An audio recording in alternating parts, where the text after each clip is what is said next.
Les animaux.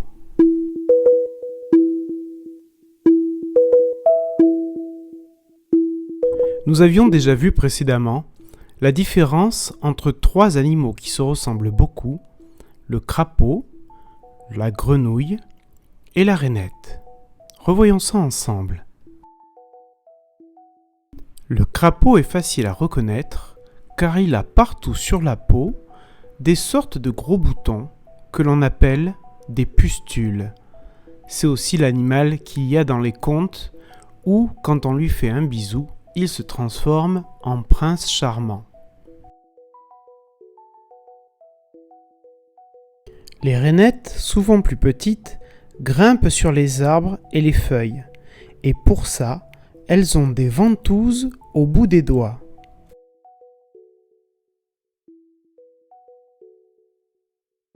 Vous l'aurez compris, les grenouilles sont celles qui n'ont ni pustules, ni ventouses au bout des doigts.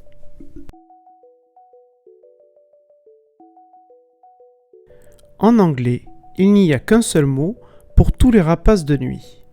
En français, il y a le hibou et la chouette. Les hiboux sont faciles à reconnaître car ils ont des plumes qui ressemblent à des oreilles. Les chouettes, elles, n'ont pas ces oreilles. Celui-ci est une exception. Il n'a pas d'oreilles, mais on l'appelle le hibou des marais.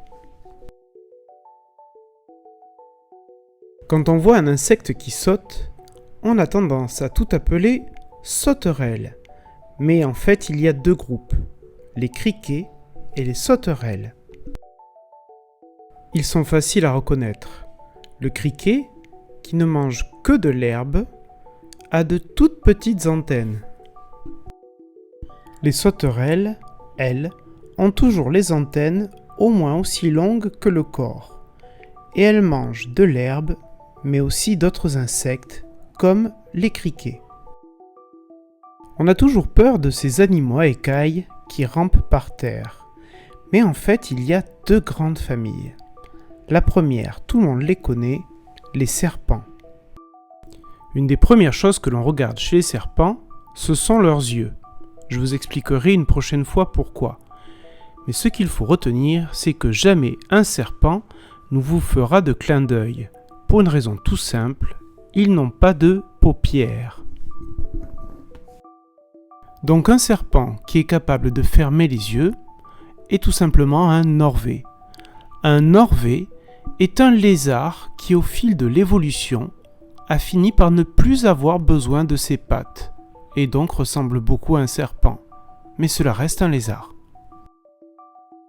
J'espère que cette vidéo vous aura plu, et si c'est le cas, je referai une vidéo sur les animaux.